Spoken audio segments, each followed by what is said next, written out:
ভিজে বান্ধবীর বাসায় ঘুরতে চলে গেলাম। রাস্তার এই সুন্দর ওয়েদারটা উপভোগ করতে করতে এদিকে তো বান্ধবীর বাসায় এসে বান্ধবীর সাথে সাথে আর একটা পিচ্চি ফ্রেন্ডকেও পেয়ে গেলাম। আমাদের এই পিচ্চি ফ্রেন্ডটা অনেক বেশি কিউট ছিল, সবাই কিন্তু মাশাল্লাহ বলতে ভুলবা না।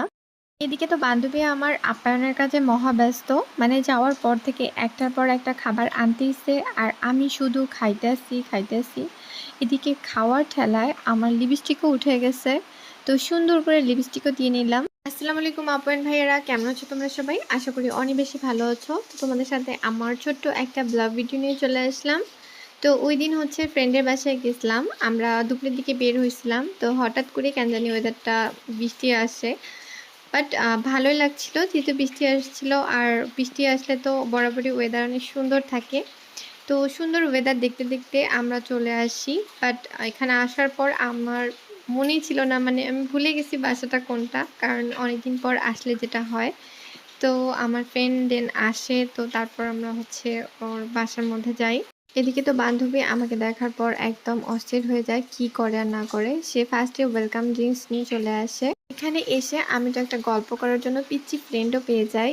আমার তো বরাবরই ছোট বাবুদের অনেক বেশি ভালো লাগে, কেন জানি না, ছোট বাচ্চাদের সাথে দুষ্টামি করতে অনেক বেশি মজা লাগে আমার। আর অনেক বেশি এনজয় করি আমি ছোট বাচ্চাদের সাথে। তোমরা অনেকে আমাকে আস্ক করছিলা বাবুটা কে। তো বাবুটা ছিল হচ্ছে আমার ফ্রেন্ডের চাচাতো বোন।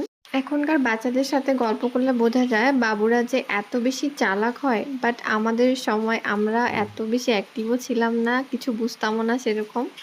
তো যাই হোক, আমরা অনেকক্ষণ গল্প করলাম। আর এদিকে আবার আমার ফ্রেন্ড তো একটার পর একটা খাবার আনতেছে, আমরা খাচ্ছিলাম। এদিকে খেতে খেতে আমার লিপস্টিক একদম চলে গেছে, তো ভাবলাম যে একটু লিপ পেন করে নিই। তো দুপুরে খাওয়া দাওয়া শেষ করে আমরা দুই বান্ধবী মিলে অনেকক্ষণ আড্ডা মারলাম, কারণ আমরা যেহেতু স্কুলের ফ্রেন্ড, তো আমাদের এত এত গল্প জমা থাকে। আর সব সময় যেহেতু এখন আমাদের দেখাও হওয়া সম্ভব না, তো যখন কথা হয় বা দেখা হয় তখন অনেক অনেক বেশি গল্প করি আমরা।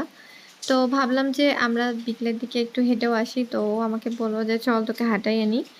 তো আমরা দুই ফ্রেন্ড মিলে ঝালমুড়ি খেতে খেতে হাঁটছিলাম আর গল্প করছিলাম। আমাদের লাইফে আসলে কত রকমের ফ্রেন্ড আসে, বাট কিছু কিছু সম্পর্ক থাকে এমন যে সবসময় কথা বলতে হয় না, বাট তাও বন্ধুত্ব থেকেই যায়। ও আমার সেরকম একটা ফ্রেন্ড, অনেক ভালো বন্ধু আমার।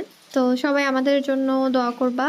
তো আজকে ভিডিওটা আর বেশি বড় করছি না, এখানে শেষ করছি। তোমাদের আমার ভিডিওটা কেমন লাগলো অবশ্যই কমেন্ট করে জানাবা। যদি ভালো লেগে থাকে তাহলে অবশ্যই একটা লাইক দিতে ভুলবা না, আর ভিডিওটা ফলো দিয়ে রাখবা। আল্লাহ হাফেজ সবাইকে, টাটা বাই।